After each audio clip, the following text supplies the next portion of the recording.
Ada banyak momen dan berkah yang kita tunggu-tunggu di bulan Ramadan. Salah satunya yaitu adalah tunjangan hari raya. Nah, saat THR ini cair, cash flow pun seakan terasa begitu melimpah sehingga memicu gelombang euforia yang tidak terbendung. Dalam kegembiraan itu ditambah dengan momentum selebrasi menjelang Lebaran, kita jadi lupa diri dalam menghabiskan uang. Nah, mungkin beberapa dari kita sudah merencanakan dengan detil tentang alokasi uang THR yang diterima. Namun sebenarnya berapa dari kita yang bisa disiplin menuruti perencanaan tersebut? Dan untuk membahasnya sudah bersama saya melalui sambungan virtual Prita Hapsari-Gosi, perencana keuangan. Selamat pagi Mbak Prita. Selamat pagi Mbak Megi. Ya Mbak Prita, kita perlu strategi nih ya dari Mbak Prita. Strategi apa agar uang THR ini tidak habis begitu saja dan tidak jadi masalah di kemudian hari?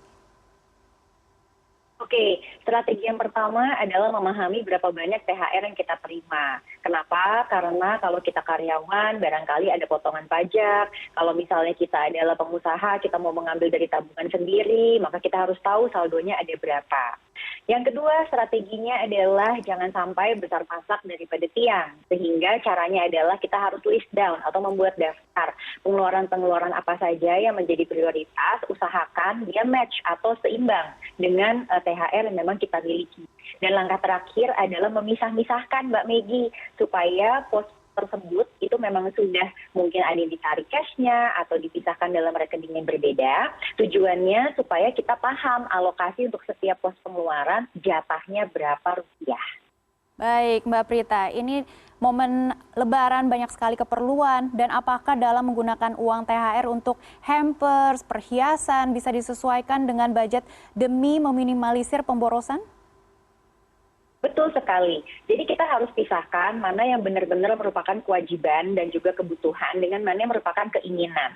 Sebagai contoh, kalau kita berbicara tentang hidangan Lebaran, itu tentu saja merupakan kebutuhan ya, karena kan pasti kita akan makan bersama gitu, apalagi untuk yang rumahnya memang ada open house. Namun yang mungkin yang bisa diatur adalah menunya. Lalu berikutnya misalnya mau bagi-bagi salam tempel atau kita sebutnya angpau Lebaran. Nah ini kan sebenarnya ada dua pendekatan. Pendekatan yang pertama adalah ya udah kita punya uangnya berapa, lalu kita list down ini siapa aja yang mau dikasih, ya kita bagi-bagi berdasarkan adanya budget tersebut. Atau kalau memang uangnya agak banyak, ya bisa aja dia menyesuaikan dengan jumlah yang mau dikasih berapa, kemudian untuk setiap orangnya dibedakan atau tidak, sehingga lebih fleksibel. Yang jangan dilakukan adalah merasa bahwa oh saya punya keponakan, saya kadang terima di sosial media ya, bilangnya 50 atau yang dikasih sampai berapa, nggak bisa relate tuh dengan angka segitu. Ya Anda harus belajar untuk bisa merelasikan budget yang Anda punya dengan berapa orang yang mau Anda kasih. Baik Mbak Prita, ini momen Lebaran juga dimanfaatkan ya oleh pelaku e-commerce untuk jor-joran memberikan diskon dan penawaran khusus, ditambah ini ada pay later juga. Nah apakah kita perlu membatasi belanja online?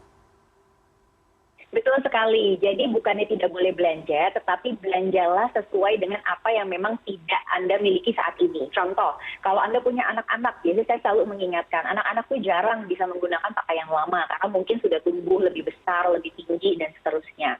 Sehingga itu menjadi prioritas. Tapi mungkin kalau untuk orang tuanya, dia bisa lihat dulu di lemari, mungkin jadi mix and match Mbak Megi, nggak perlu semuanya baru dari ujung atas sampai ujung bawah. Kalau dia mau membeli perhiasan emas, Mbak Megi, saya tidak masalah. Kenapa? Karena perhiasan emas itu bisa dikategorikan sebagai pembelanjaan, aset yang memang tetap aset konsumsi, bisa kita pergunakan. Namun kalau sampai kita harus menjual kembali, juga masih bisa, bahkan berpotensi ada keuntungan dari selisih harganya. Baik Mbak Prita, terakhir, seperti apa tips-tips keuangan sehat pasca mudik ataupun pasca Lebaran?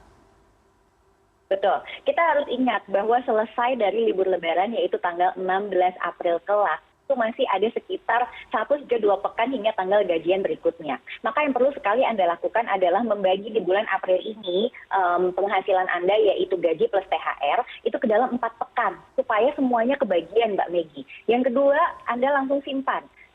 Yang 2 minggu jatah setelah Lebaran itu disimpan di dalam rekening yang berbeda, baru Anda akses setelah Anda selesai dari mudik Lebaran tersebut. Dan yang terakhir, kalau sampai Anda kekurangan uang atau merasa saldonya sudah sangat tipis, pahami, atur menu, dan kemudian jaga diri untuk tidak tergoda mengambil pay later atau pinjaman online.